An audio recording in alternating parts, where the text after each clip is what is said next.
Bonjour, bonjour à tous. Bienvenue à ce webinaire du mois de mai, intitulé Maîtriser la sécurité de vos projets numériques, les solutions à l'ère du tout numérique.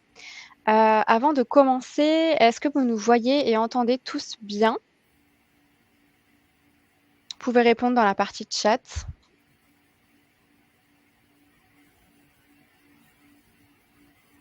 Ok, super. Très bien. Donc je me présente, je suis Marjorie, chargée de marketing pour l'Agence pour la protection des programmes.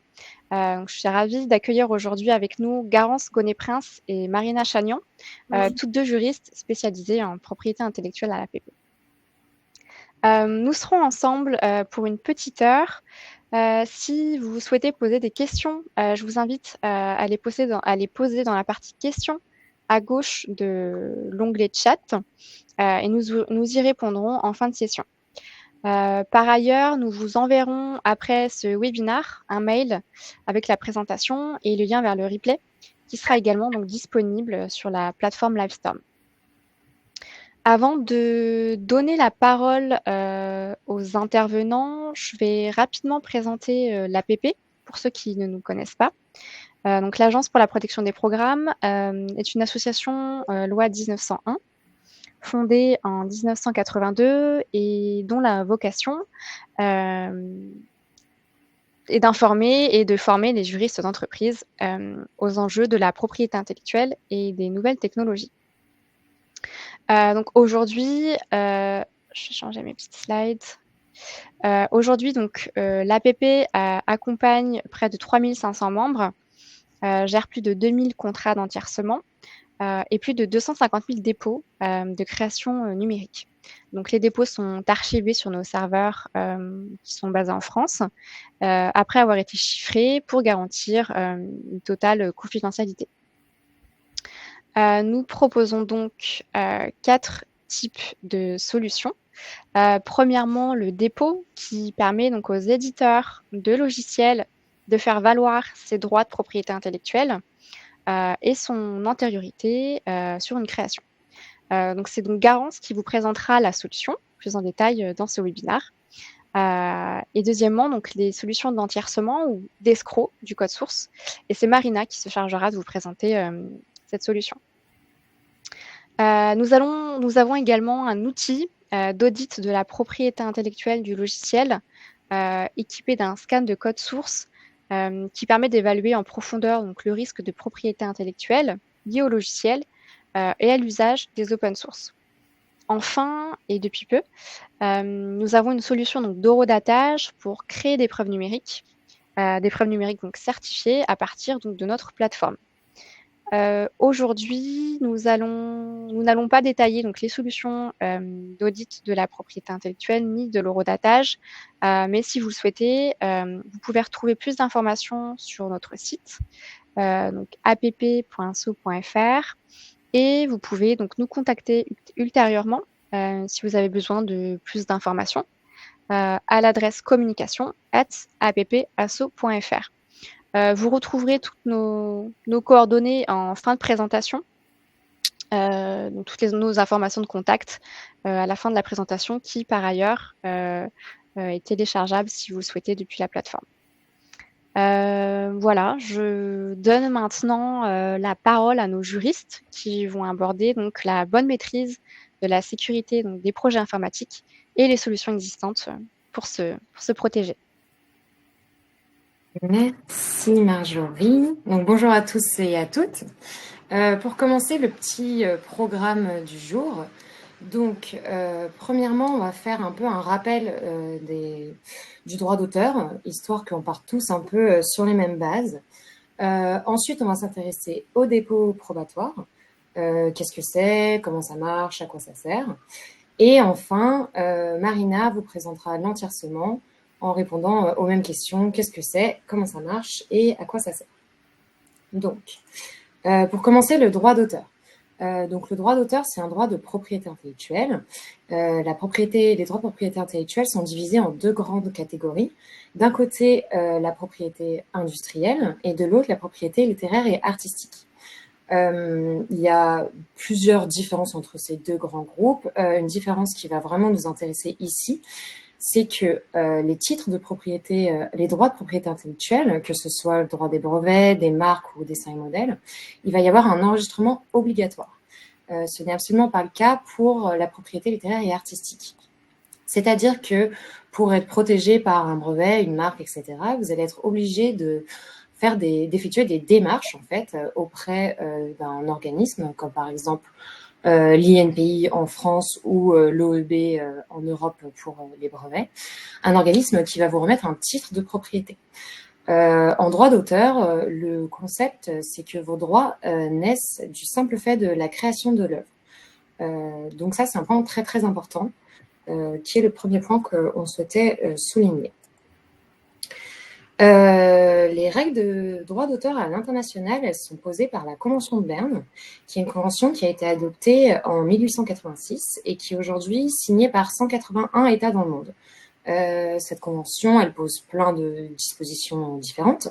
Les 2 points qu'on veut souligner ici, ça va être premièrement l'absence de formalité. Donc c'est ce que je viens de vous expliquer, le fait que en droit d'auteur, dans aucun de ces 181 États, on va exiger de vous que vous ayez effectué un enregistrement auprès d'un organisme. Le deuxième point, ça va être la définition de l'œuvre. La Convention de Berne, elle définit l'œuvre comme toutes les productions du domaine littéraire, scientifique et artistique, quel qu'en soit le mode ou la forme d'expression. Donc ça, c'est une définition très large, et le fait que cette définition soit très large, c'est ça qui va nous permettre en fait d'englober les logiciels dans ce qu'on considère comme étant une œuvre au sens de la Convention de Berne. Donc ça, pareil, c'est le point commun à ces 181 États dans le monde. Donc, le logiciel, c'est protégé par du droit d'auteur, c'est ce que je vous disais, mais en réalité, le logiciel, c'est tout un tas d'éléments différents. Certains vont être protégés par du droit d'auteur, protégeables par du droit d'auteur, et d'autres non. Les éléments qui vont être exclus, ça va être par exemple l'algorithme, le langage de programmation et les fonctionnalités. Tout ça, c'est complètement exclu de la protection par le droit d'auteur. Ensuite, dans les éléments qui sont protégeables, il y a ceux qui vont être protégés par le régime spécial du droit d'auteur, un régime spécifique au logiciel avec certaines règles particulières. Donc ça va être le cas du code source, code objet, matériel de conception préparatoire. Et les éléments qui vont être protégés par le régime classique du droit d'auteur. Donc c'est-à-dire exactement les mêmes règles que pour un roman, pour un tableau, pour n'importe quel type d'œuvre. Donc ça va être le cas, par exemple, du manuel d'utilisation, du titre du logiciel et de l'interface graphique. Donc maintenant, tous ces éléments qui sont donc à gauche, là, sur votre écran, comme je le disais, ce sont des éléments qui sont protégeables. C'est-à-dire qu'ils ne sont pas exclus. Mais en réalité, pour qu'ils soient protégés, il va falloir qu'ils remplissent 2 conditions. Donc, les 2 conditions pour être protégés par du droit d'auteur, ça va être la condition d'une création matérialisée et d'une création originale. Une création matérialisée, c'est-à-dire qu'il faut qu'il y ait une mise en forme perceptible par les sens. Donc, pour un tableau, il faut que vous ayez commencé à peindre sur votre toile. Pour un livre, il faut que vous ayez commencé à écrire votre histoire. Pour un code, il faut que vous ayez commencé à rédiger des lignes de code. Donc, vous avez une idée d'application et qu'il n'y a pas de matérialisation, vraiment de mise en forme par des lignes que vous allez rédiger, ce ne sera pas protégé. Une idée en tant que telle n'est jamais protégée par du droit d'auteur. Le deuxième critère, c'est donc la condition d'originalité. C'est défini en droit comme l'empreinte de la personnalité de l'auteur. Donc ça, c'est une définition qui a été plus pensée à la base pour des œuvres, entre guillemets, classiques, tableaux, romans, etc. Et pour du code, c'est vrai que s'amuser à chercher la personnalité d'un auteur, c'est pas vraiment évident, c'est pas vraiment adapté.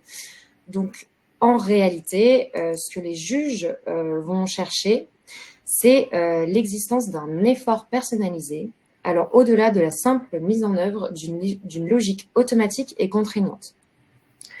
Donc, l'idée, c'est si je décris mon idée d'application à 10 développeurs et que je leur demande de développer le code, est-ce que je vais avoir 10 codes exactement pareils, parce qu'en fait, il y a une logique automatique et contraignante derrière qui fait que c'est la seule manière de faire, ou est-ce que je vais avoir des codes différents, un code avec des choix vraiment libres qui ont été faits par le développeur. C'est ça qui va nous intéresser pour savoir si on est en face d'un logiciel qu'on va considérer comme original. Dernier point, toujours sur la condition d'originalité, on ne prend pas en considération la forme d'expression, le genre, la destination et le mérite. Le mérite, c'est très très important de garder ça en tête. On se fiche complètement que votre solution, elle serve à sauver des vies ou qu'elle serve, je sais pas, à changer la couleur de votre fond d'écran. Ça n'a aucun intérêt pour répondre à la question de savoir si la condition d'originalité est remplie ou non. On va vraiment juste rechercher la présence ou non de cette logique contraignante et automatique derrière le code. Donc là, on a fait un peu le tour des éléments qui sont protégeables, des conditions pour qu'ils soient effectivement protégés. Maintenant, on a des éléments protégés, c'est super, mais qu'est-ce que c'est exactement les droits qu'on a en fait sur nos éléments? Les droits d'auteur, c'est divisé en deux catégories. D'un côté, le droit moral, de l'autre côté, les droits patrimoniaux. Le droit moral, c'est un droit qui est attaché à la personne de l'auteur, qui est un droit perpétuel, imprescriptible, incessible et inaliénable. Ça va être notamment le droit de paternité. Donc le droit de paternité, c'est le fait que l'auteur a le droit d'exiger d'apposer son nom sur son œuvre, ou au contraire, par exemple, d'exiger de divulguer son œuvre de manière anonyme. Ensuite, dans les droits patrimoniaux, ça, ce sont des droits qui sont cessibles à des tiers. Ils sont limités dans le temps, donc la protection est limitée à 70 ans après le décès de l'auteur, si l'auteur est une personne physique, et 70 ans après l'année de la première publication de l'œuvre, si l'auteur est une personne morale. Les droits patrimoniaux, ça va être notamment droit de reproduction, droit de représentation, aussi droit d'adaptation de l'œuvre. C'est ces droits-là auxquels on va s'intéresser ici. Donc, qui sont les personnes qui vont être titulaires de ces droits? Par principe, la règle de base, c'est que le titulaire des droits, c'est l'auteur du logiciel. Donc, pour le code, le développeur qui va venir rédiger les lignes de code. Après, il y a des exceptions. L'exception principale, ça va être le cas où il y a un contrat de travail ou une convention de stage. Et là, il va y avoir en fait une cession automatique des droits directement à l'employeur. Un salarié qui rédige un code dans le cadre de son contrat de travail n'aura pas de titularité sur les droits d'auteur sur ce code. Ce sera directement l'employeur qui sera considéré comme titulaire. La dernière situation, c'est le cas d'un contrat de cession. Bon, là, c'est assez évident. Si vous cédez vos droits d'auteur, c'est le cessionnaire, le bénéficiaire de la cession, qui va devenir le nouveau titulaire des droits. Donc, voilà pour les petits rappels de base de droits d'auteur. Maintenant, on va passer au dépôt probatoire. Donc, comme je vous l'ai expliqué, le droit d'auteur, il y a une protection automatique, sans aucune formalité obligatoire. Donc ça, a priori, c'est plutôt un avantage pour les auteurs, puisque en fait, ça leur fait économiser le fait d'aller devoir enregistrer leur création, donc ça leur fait gagner du temps, de l'argent. Mais en réalité, le problème de cette absence de formalité, c'est que les auteurs vont avoir une certaine difficulté à venir prouver l'existence et l'antériorité de leurs droits. Donc, en fait, c'est à ce problème-là que vient pallier le dépôt probatoire. Très rapidement, parce qu'on a des auteurs qui nous posent parfois la question de l'utilisation de la blockchain comme un moyen de preuve de leur droit d'auteur. Donc, la blockchain, c'est un système d'enregistrement qui est décentralisé. Et le problème qu'il va y avoir avec la blockchain, ça va être l'anonymat. La blockchain, elle ne permet pas de prouver l'identité de la personne qui a fait l'enregistrement, alors que dans un dépôt APP, le nom du titulaire de droit, est directement lié au dépôt. Et bien sûr, il apparaît sur le certificat de dépôt qu'on va vous remettre. Ensuite, le deuxième point, c'est que la jurisprudence française ne s'est pas encore prononcée sur la recevabilité de la blockchain comme un moyen de preuve d'un droit de propriété intellectuelle. Alors que, à l'inverse, la force probante d'un dépôt APP, elle est reconnue par les tribunaux. Et enfin, le tout dernier point, ça va être qu'il faut bien faire attention aux prestataires qui vous offrent un service de blockchain. Il faut vérifier, bien évidemment, sa pérennité, sa fiabilité. aussi sa capacité à vous accompagner en fait dans votre besoin de récupérer les preuves en cas de litige. Donc nous, on ne recommande pas de recourir à la blockchain pour protéger vos droits d'auteur. Un dépôt APP, ce sera beaucoup plus adapté en fait à cet usage. En fait, qu'est-ce que c'est un dépôt probatoire auprès de l'APP? L'idée, c'est que vous devenez membre de notre association, vous nous remettez votre création, qu'on va sceller et archiver dans une enveloppe, et on va vous générer un certificat de dépôt. Ce certificat de dépôt, il vous sert de moyen de preuve dans le cadre notamment d'un litige, si quelqu'un venait faire des actes de contrefaçon, en fait, faire une copie de votre création. Ça sert de moyen de preuve, puisque ça vient apporter de manière certaine la preuve que telle personne précisément est titulaire de droit sur telle création précisément, à telle date précisément. Le contenu, une fois qu'il est scellé, nous, à l'APP, en tant que tiers de confiance, on vient garantir qu'il n'a jamais été modifié. Rien n'est ajouté, rien n'est supprimé. La date de scellement est garantie de manière certaine par votre certificat de dépôt. Donc, un petit exemple un peu pour illustrer cette utilité du certificat de dépôt, c'est l'affaire Generix contre ACEP de 2021.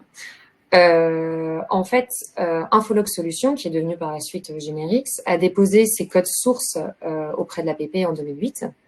En 2012, il y a un responsable support de Generix qui quitte Generix et qui lance sa propre société concurrente, ACEP, et bien sûr, qui part en fait avec les codes sources sous le bras, quoi. Donc, en 2016, Generix soupçonne des actes de contrefaçon. Et donc, ce qu'ils font, c'est qu'ils vont faire établir un constat par un huissier et assigner ACEP en justice. En 2021, le tribunal judiciaire de Marseille va rendre sa décision et va en fait condamner ACEP à 3 millions d'euros de dommages et intérêts en se fondant premièrement sur le certificat de dépôt APP, deuxièmement sur le rapport technique. Le certificat de dépôt APP va servir à prouver que c'est bien Generix qui est titulaire sur cette création précisément, à telle date précisément. Le rapport technique, il va permettre de comparer en fait cette fameuse création sur laquelle Generix a des droits à la création que utilise ACEP et ça va permettre de se rendre compte que c'est bien la même chose et que donc on est bien en face d'un acte de contrefaçon. Donc l'intérêt du dépôt probatoire, il y a tout l'intérêt protection juridique que je viens de vous démontrer. Après, il y a aussi tout l'aspect valorisation. En faisant des dépôts probatoires auprès de l'APP, vous allez pouvoir tracer l'évolution de vos créations, en fait.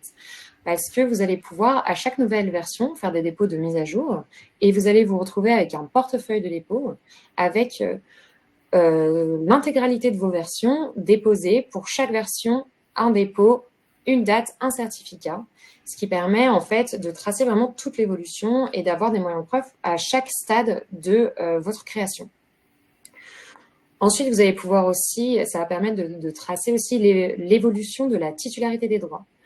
Si aujourd'hui vous déposez votre code auprès de l'APP et que dans 1 an, 2 ans, 3 ans, vous décidez de le céder à quelqu'un, la personne qui va vous acheter vos droits sur votre code, le cessionnaire, va pouvoir récupérer votre dépôt APP. On va pouvoir prendre votre dépôt APP dans votre portefeuille et le mettre dans le portefeuille du nouveau titulaire de droit. Ça, c'est très, très avantageux pour le cessionnaire et donc très avantageux pour vous dans la négociation de la vente de votre code, puisque le cessionnaire, alors qu'il achète votre code dans, disons, 2 ans, il récupère un dépôt qui date de 2 ans auparavant. Donc, ça lui permet d'avoir un moyen de preuve antérieur même à la cession. Et donc, bien sûr, faire tout ce travail de protection, tout ce travail de traçabilité de l'évolution de la création et de la titularité, ça traduit votre sérieux, votre fiabilité. Et l'idée, c'est bien évidemment de rassurer tous vos partenaires, que ce soit vos clients ou des investisseurs. À l'APP, on vous propose 3 types de dépôts différents. Premièrement, il y a le dépôt standard. C'est un dépôt pour lequel nous, à l'APP, on n'a pas accès au contenu, c'est complètement confidentiel. On va directement le sceller, l'archiver, vous générez votre certificat. Ensuite, il y a 2 autres types de dépôts où un agent de l'APP va venir accéder au contenu et faire un certain nombre de vérifications. Le dépôt vérifié, ce qu'on va faire, c'est qu'on va examiner le contenu, on va faire la liste des fichiers déposés et calculer pour chacun de ces fichiers leur empreinte électronique. Ensuite, dans un procès-verbal, on va dresser cette liste avec à chaque fois l'empreinte électronique.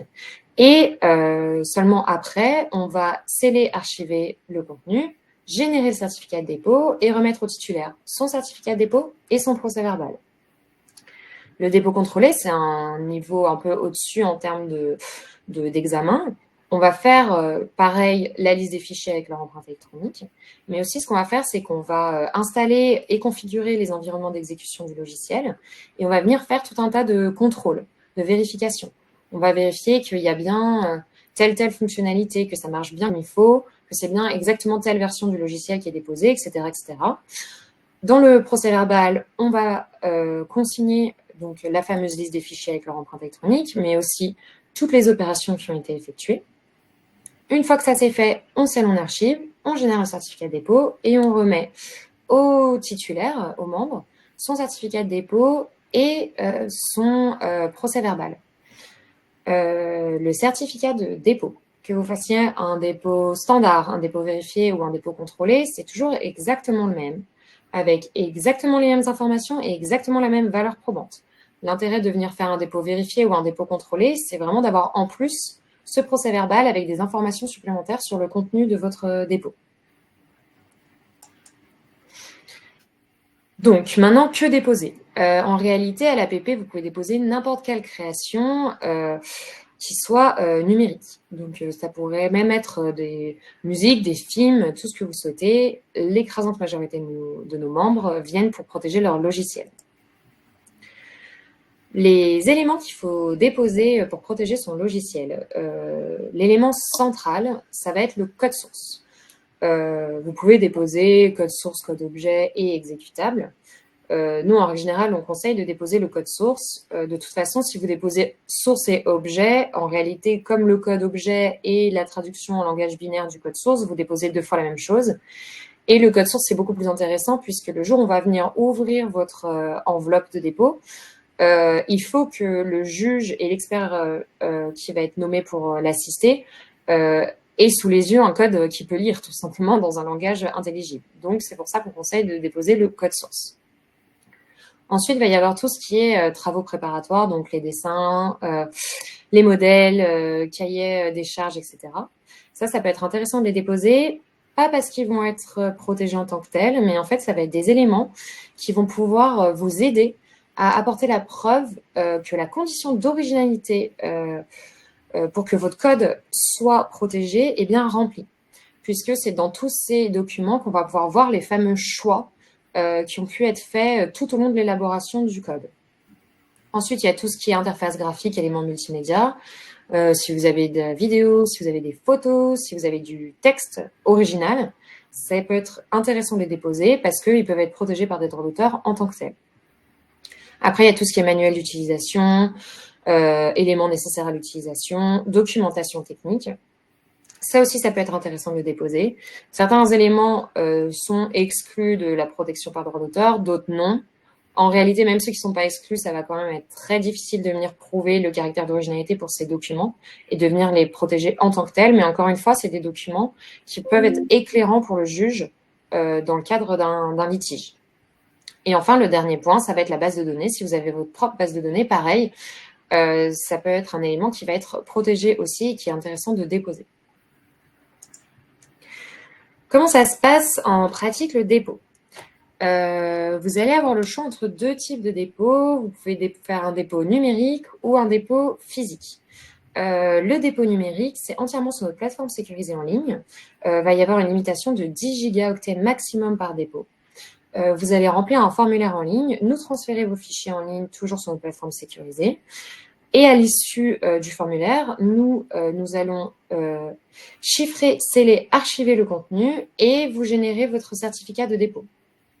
Ah oui, petit point important sur le certificat de dépôt, il est bien évidemment reconnu dans les 181 États signataires de la Convention de Berne. Votre certificat de dépôt APP, ce n'est pas valable simplement en France.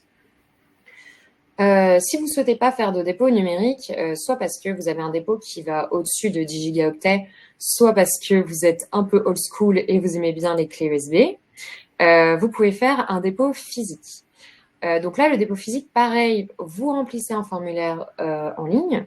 Simplement, il n'y a pas, bien évidemment, l'étape de transfert des fichiers. Vous allez nous envoyer par la poste vos supports. Donc, on accepte tout type de support. Bien sûr, on ne vous conseille pas, même si certains membres le feront encore, des CD et des DVD. C'est toujours mieux de déposer des clés USB ou des disques durs externes. Ces supports, nous allons laisser les archiver et pareil, vous générez votre certificat de dépôt, encore une fois, qui est valable dans les 181 États signataires de la Convention de Berne et qui est exactement le même que pour le dépôt numérique. Donc voilà. Ensuite, le dernier point sur comment on dépose. Qui peut déposer? Alors, par principe, en règle générale, ça va être le titulaire de droit qui va venir faire le dépôt en se connectant du coup à son espace membre sur notre plateforme sécurisée en ligne et qui va remplir en fait tout lui-même, faire la démarche lui-même. Mais il faut savoir qu'il y a une possibilité pour les avocats et les conseils en propriété industrielle de faire le dépôt au nom et pour leur compte et pour le compte de leurs clients. En fait, ils vont avoir leur propre espace membre auquel ils vont se connecter et depuis leur espace membre, faire les démarches pour le compte de leurs clients. Donc ça, c'est une possibilité qui est intéressant de savoir qu'elle existe. Donc voilà, on a fait un peu le tour du dépôt probatoire. Donc maintenant, je vais laisser la parole à Marina pour l'entièrcement. Merci Garance. Bonjour à toutes et à tous.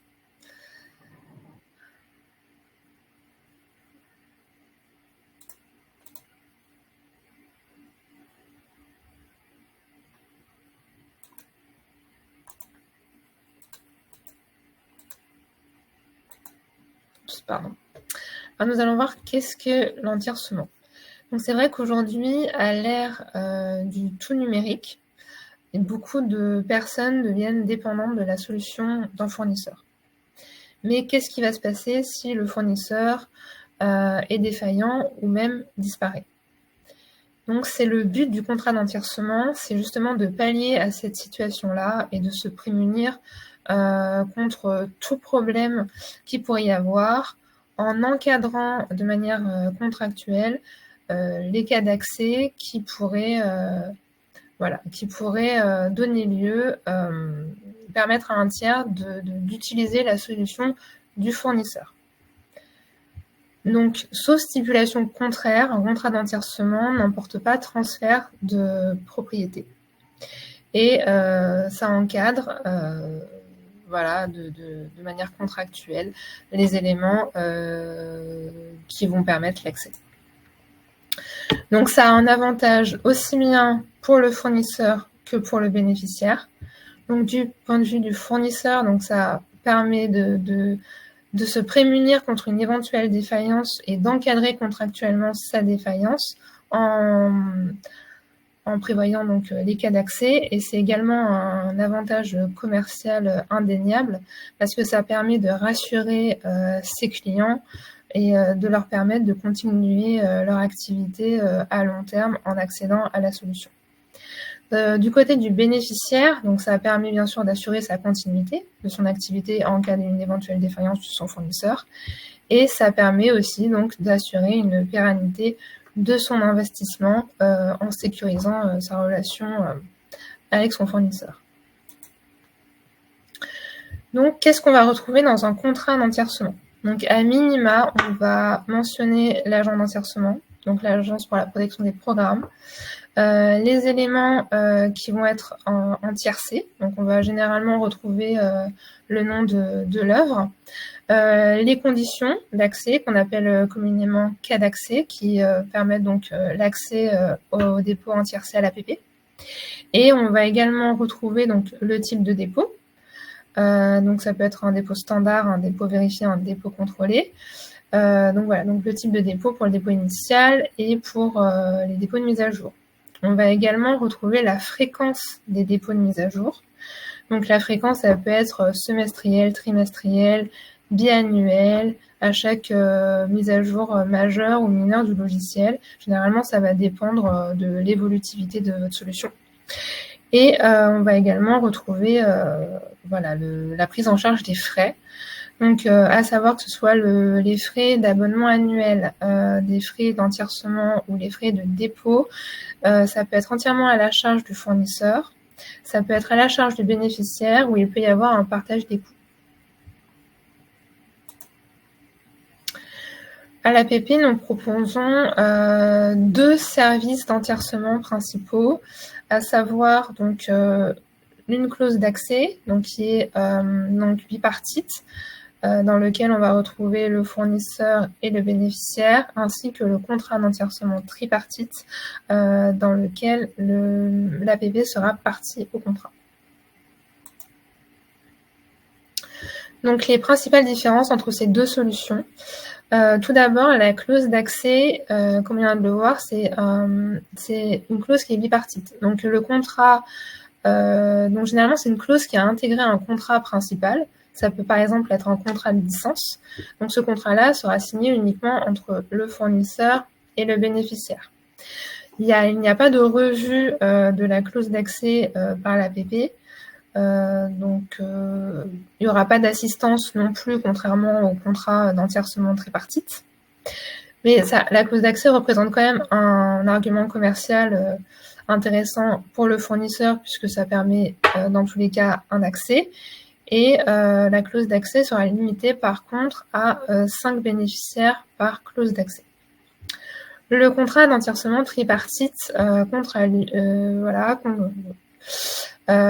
l'APP en tant que partie au contrat. Donc c'est un contrat qui est rédigé, vous avez vraiment une assistance de la part de l'APP en manière de rédaction du contrat. Donc c'est plus adapté par exemple à des solutions qui sont personnalisées ou lorsque vous avez des demandes spécifiques. Donc on sera là pour vous accompagner dans cette mise en place de ce contrat, pour vous apporter des informations nécessaires. On peut organiser des réunions avec votre bénéficiaire. Et l'APP en tant que partie au contrat a également des obligations en ce qui concerne notamment de vérifier que le dépôt initial, par exemple, a bien été fait, que les dépôts de mise à jour ont bien été réalisés et, par exemple, que les paiements ont bien été effectués. Donc, ça représente vraiment une sécurité qui est accrue pour le bénéficiaire et généralement, le contrat d'entiercement tripartite, nous retrouvons qu'un seul bénéficiaire par contrat. Donc, nous allons aborder un peu un tableau comparatif. Donc, dans les 2 cas, que ce soit la clause d'accès ou le contrat d'entiercement tripartite, on retrouve un archivage spécifique des dépôts, donc qui sont relatifs à la création entiercée. Donc, comme on l'a vu, l'APP n'est signataire que dans le contrat d'entiercement tripartite.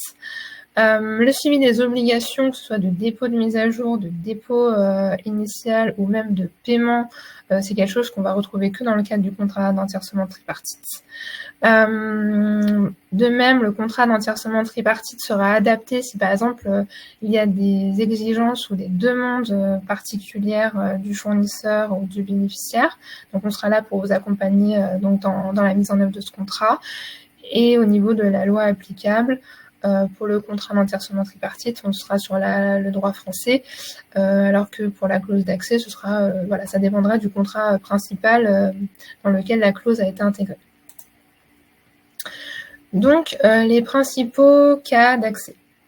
Généralement, on va retrouver le redressement judiciaire du fournisseur, la liquidation judiciaire du fournisseur, la cession du logiciel ou des activités à une tierce partie sans qu'il y ait de reprise des engagements, la cessation de paiement du fournisseur, ou même une interruption des services de maintenance pendant une certaine durée. Donc ça sera à définir au contrat, ainsi que l'impossibilité d'utiliser les éléments déposés pendant une certaine durée. À savoir que ces cas d'accès-là sont à titre indicatif. C'est pas une liste exhaustive. Vous pouvez prévoir le type d'accès que vous souhaitez du moment que l'événement est précis et facilement vérifiable, afin qu'il n'y ait pas de problème d'interprétation si le bénéficiaire demande l'accès. Donc, si jamais un des cas d'accès survient, le bénéficiaire va contacter l'APP en nous transmettant la copie de son contrat ainsi que le document qui démontre que le cas d'accès a bien eu lieu. Sur cette base-là, l'APP va initier une procédure d'accès en désignant un rapporteur. Donc le rapporteur va informer le fournisseur de la demande d'accès et ce dernier aura 8 jours pour nous faire part de ses observations. Donc le rapporteur va finaliser un rapport en considérant donc les éléments qui ont été remis et va les transmettre à la commission d'accès. La commission d'accès de l'APP est notamment composée de notre président, du secrétaire général de l'APP ainsi que d'un juriste senior. Donc la commission d'accès, sur cette base-là, va se rassembler et donner un avis favorable ou non à la demande. Donc si l'avis est favorable, l'APP va procéder à la duplication du dépôt et va le remettre directement au bénéficiaire. Donc en fait, dans ce cadre-là, on peut voir notamment qu'il est très important de bien rédiger, de bien formuler les cas d'accès.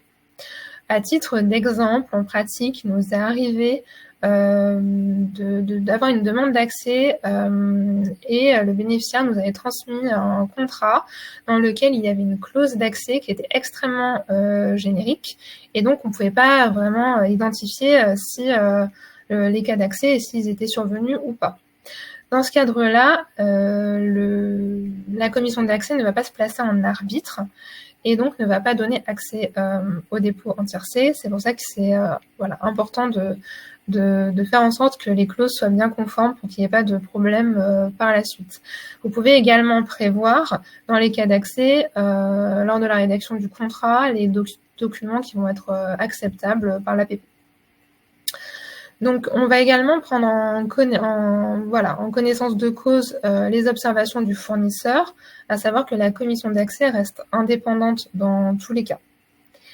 Et donc, si la décision est favorable, on va procéder à une duplication généralement du dernier dépôt qui a été en tiercé, mais on peut, si demande spécifique, procéder à la duplication d'une des versions antérieures. Donc voilà, merci de votre attention. Est-ce que vous aviez des questions? Alors oui, il y a plusieurs questions. Oui, il y a plusieurs questions. Garance, je te laisse gérer les questions concernant le dépôt. Oui. Alors, le dépôt probatoire par mandataire suppose-t-il que l'auteur soit aussi membre... Ah, j'ai démarré par la dernière. Bon, c'est pas grave. Soit aussi membre APP. Quelles sont les modalités pour qu'un avocat puisse y procéder?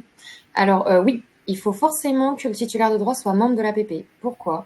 Parce qu'en fait, en devenant membre de l'APP, vous payez un abonnement annuel qui paye en fait l'accès à la plateforme sécurisée et l'archivage des dépôts. Donc, il faut forcément que le titulaire de droit soit membre de l'APP et ait un compte payant. Le mandataire, qu'il soit avocat ou conseil en propriété industrielle, lui, il va avoir un compte également, mais il aura un compte gratuit puisque c'est pas un compte qui lui permet de faire des dépôts en son nom, que c'est vraiment juste un accès à notre plateforme pour pouvoir faire les dépôts pour ses clients. Donc, quelles sont les modalités pour qu'un avocat puisse y procéder de manière assez rapide? En gros, ce qu'il faut, c'est que le titulaire de droit devienne membre, que l'avocat, si c'est pas, le mandataire quel qu'il soit, s'il n'est pas déjà membre, le devienne aussi. On va créer en fait une relation mandataire-mandant entre les deux comptes. Et en fait, ensuite, le mandataire, quand il le souhaitera, se connecte à son espace membre avec son identifiant, son mot de passe, remplit le formulaire de demande de dépôt et simplement il cochera à la case d'identification des titulaires de droit qu'il agit en tant que mandataire et pas en tant que titulaire de droit. Ce qui fait que le certificat de dépôt qu'on va obtenir à la fin, il n'y aura absolument pas le nom du mandataire dessus, il n'y aura que le nom du titulaire de droit. Et d'ailleurs, le dépôt, il apparaît dans le portefeuille du titulaire de droit exactement comme s'il l'avait fait lui-même. Simplement, il s'est déchargé de cette responsabilité sur son mandataire. Du coup, je vais descendre, je vais les faire dans l'ordre inverse. Désolée. Concernant les dépôts chiffrés, qui possède la clé de chiffrement? Est-ce que le déposant est le seul à pouvoir déchiffrer les dépôts? Quelle est la taille de la clé de chiffrement? Alors là, malheureusement, je suis désolée, je ne vais pas pouvoir répondre à toutes ces questions. Tout ce que je peux vous dire, c'est qu'on utilise un chiffrage asymétrique, donc c'est-à-dire qu'on a deux clés différentes, une clé publique et une clé privée. Après, rentrer dans les détails, je ne saurais pas vous dire. Simplement, le déposant n'a jamais accès à ces clés. Hein. Ce n'est pas lui qui va déchiffrer ses dépôts. S'il veut avoir accès au contenu d'un dépôt, il faudra toujours qu'il vienne nous faire une demande par mail. Et c'est un agent de l'APP qui va venir récupérer le dépôt, l'ouvrir, le déchiffrer, remettre le contenu aux membres, puis receller. Tout ça pour garantir en fait que malgré le fait qu'on ait ouvert puis refermé l'enveloppe, absolument rien n'a été modifié. Donc, en gros, c'est comme ça que ça se passe. Si vous voulez avoir des réponses sur toutes vos questions pour ce qui est sécurité, plus précisément la clé de chiffrement, etc., il y aura certainement un de mes collègues qui sera beaucoup plus à même de vous répondre. Donc, il ne faut pas hésiter à les poser par mail. Ensuite, comment se passe la gestion des versions d'un logiciel versus les droits d'auteur? Faut-il refaire à chaque fois la procédure d'enregistrement? À chaque fois que vous déposez une version de votre logiciel, si vous continuez de travailler sur votre logiciel, ce qui est pratiquement toujours le cas, et qu'il y a des nouvelles versions que vous développez, et que vous voulez être protégé sur ces nouvelles versions, il va falloir effectivement refaire un nouvel enregistrement. Donc, c'est-à-dire, vous refaites tout depuis le début, hein, vous vous reconnectez à votre espace membre, vous remplissez le formulaire, vous nous transférez le nouveau contenu, on scelle en archive et on va vous faire vraiment une enveloppe différente avec un certificat différent et une date différente.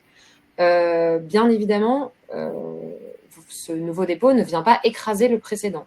Le but, c'est quand même de garder l'historique de tous vos dépôts avec chacune des versions. Donc, ce sera à vous d'estimer à quelle régularité vous souhaitez faire vos dépôts de mise à jour. Bien évidemment que ça ne sert à rien de s'amuser à faire des dépôts tous les jours pour chaque nouvelle ligne de code. Mais c'est vrai que dès que vous avez une nouvelle fonctionnalité ou la correction d'un bug vraiment important ou ce genre de choses, là, ça peut être intéressant de se poser la question de faire un nouveau dépôt pour cette nouvelle version. Y a-t-il une différence de portée des droits entre le code source et la base de données d'un logiciel? Alors, le code source et la base de données, c'est deux éléments différents qui ne vont pas être protégés de la même manière. Le code source, c'est du droit d'auteur. La base de données, sans rentrer dans les détails, il va y avoir d'un côté la structure de la base de données et de l'autre côté le contenu. La structure de la base de données, elle peut être protégée par le droit d'auteur. Donc, c'est-à-dire la manière dont les données sont organisées entre elles. Et ensuite, le contenu, les données en tant que telles, ça, c'est un peu particulier. Il y a un droit spécial, un droit sui generis, qui est le droit spécifique de la base de données. Et ce droit-là, c'est le producteur de la base de données qui en jouit. Mais là, je vais peut-être pas rentrer tout de suite dans les règles pour la base de données, mais voilà, c'est vraiment deux éléments différents avec des règles différentes. S'il y a plusieurs auteurs, comment se passe la cession des droits? Ça dépend de comment est organisée la cotitularité. En tout cas, ce qu'il faut savoir, c'est que si vous avez un logiciel en cotitularité, vous pouvez le déposer à l'APP et avoir un certificat avec les noms de tous les cotitulaires dessus. Donc, que ce soit les titulaires initiaux, vous faites votre demande de dépôt avec tous les cotitulaires, ou s'il y a une session et qu'après, il se trouve qu'il va y avoir plusieurs cotitulaires alors qu'il n'y en avait qu'un, pareil, on va vous faire un nouveau certificat où on pourra faire apparaître les différents cotitulaires dessus.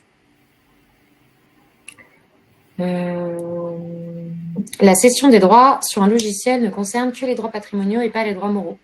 Oui. Alors ça, c'est un peu particulier à comprendre, mais vraiment, le droit moral, c'est attaché à la personne de l'auteur et c'est incessible. Ça sera simplement transmis à la mort de l'auteur à ses héritiers. Je donnais l'exemple du droit de paternité. L'auteur aura toujours son droit de paternité sur sa création, quand bien même il la cède, quand bien même il cède les droits patrimoniaux sur cette création. Et enfin, le dépôt probatoire se matérialise par une enveloppe ISOLO. Non, c'est deux choses complètement différentes. L'enveloppe ISOLO, c'est un service proposé par l'INPI. Le dépôt probatoire, c'est donc le dépôt que nous on fait à l'APP. C'est pas la même chose. En gros, si vous voulez, l'enveloppe solo, la principale différence, c'est que ça va être valable que 5 ans. Dans 5 ans, elle ne vaut plus rien, et donc vous n'avez plus de moyens de preuve. Donc, si vous vous projetez à plus long terme, une enveloppe solo, ça ne vous suffira pas. Un dépôt APP, tant que vous êtes membre de l'APP, on va le conserver et on ne détruira jamais un dépôt. On le conserve vraiment de manière illimitée. On ne détruira jamais un dépôt, sauf demande expresse du titulaire ou résiliation de son abonnement par un titulaire. Après, il y a une différence de capacité. L'enveloppe iSolo, c'est quelques centaines de mégaoctets, je crois. Alors que le dépôt APP, quand c'est numérique, c'est jusqu'à 1000 fichiers et, comme je disais, 10 gigaoctets. Si vous faites du dépôt physique, là, il n'y a carrément aucune limite. Si vous voulez nous envoyer des disques durs externes de je ne sais pas combien de téraoctets, vous pouvez. En sachant que vous fassiez un dépôt de 1 giga ou de je ne sais pas combien de téra, ce sera toujours le même prix. Donc, voilà. Et enfin, aussi, la dernière différence entre les deux, ça va être que l'enveloppe iSolo, ça ne vous permet pas de matérialiser ni l'évolution de la création, ni l'évolution de la titularité. Parce qu'en fait, on vous remet juste une enveloppe. Vous n'avez pas de portefeuille comme on a à l'APP, où vous allez pouvoir indiquer que ce nouveau dépôt que vous faites en 2025, c'est en fait le dépôt de la nouvelle version d'un logiciel que vous aviez déjà précédemment déposé en 2024. À l'APP, vous avez vraiment votre portefeuille avec, ça paraît clairement quand vous faites un nouveau dépôt d'une nouvelle création ou quand vous êtes en train de faire un dépôt de mise à jour. Le deuxième aspect, c'est l'évolution de la titularité. Encore une fois, quand vous faites une cession, l'enveloppe solo, elle est juste à votre nom. C'est tout. Le dépôt APP, on peut le prendre dans votre portefeuille et le mettre dans le portefeuille du nouveau titulaire. Donc ça, c'est quand même assez intéressant au moment de négocier le prix de la cession de votre logiciel. Voilà. Et du coup, je vais remonter pour voir s'il y avait d'autres. Je ne sais pas si toi, Marina. Oui, il y a quelques questions en tiercement. Alors, je souhaiterais mettre en place un contrat d'entiercement, mais mon bénéficiaire est une société étrangère. Est-ce que cela pose problème? Pas du tout. On a une équipe qui parle anglais. On a des templates d'entiercement également en anglais. Il n'y a aucun problème. On est assez, on a assez l'habitude de ce genre de cas-là, donc il n'y a aucun souci. Est-il possible de réaliser le dépôt après la signature du contrat d'entiercement? Tout à fait. Alors, le dépôt, il peut être réalisé avant ou après le contrat d'entiercement. C'est vraiment comme vous le souhaitez. Généralement, lorsque le dépôt initial est réalisé après la signature du contrat, on va préciser au contrat que le dépôt initial sera, par exemple, effectué dans les 30 jours après la signature. Donc, si l'entiercement n'opère pas cession des droits au profit du bénéficiaire et que le fournisseur est en liquidation judiciaire, qui est le propriétaire du logiciel? Alors, en fait, le fournisseur, en tant que titulaire des droits, quoi qu'il arrive, il va rester titulaire des droits sur sa solution. Mais en fait, grâce à l'entiercement, en cas de liquidation judiciaire, le bénéficiaire va pouvoir accéder à cette solution pour pouvoir en fait l'utiliser pendant le temps qui sera prévu au contrat.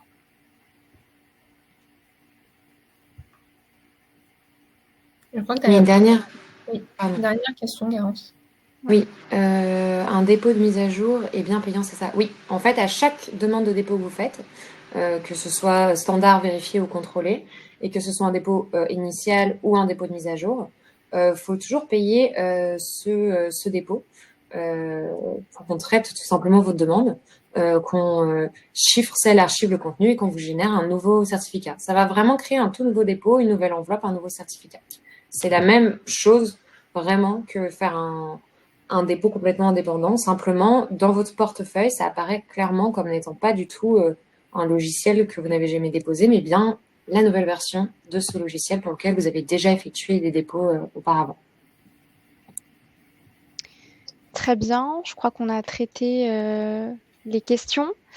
Merci à tous pour votre participation. Pour rappel, donc, nous vous enverrons à la suite donc, du webinaire un mail avec le lien vers le replay ainsi que la présentation que vous pourrez télécharger. Merci à tous. Nous espérons donc vous revoir bientôt pour notre prochain événement. Nous organisons une conférence le 18 juin sur les deepfakes et leur impact juridique. Donc, si vous êtes intéressé et si vous souhaitez y participer, vous trouverez le lien dans le chat. Voilà, encore merci et bonne journée à tous. Au revoir. Merci, à bientôt. Beaucoup.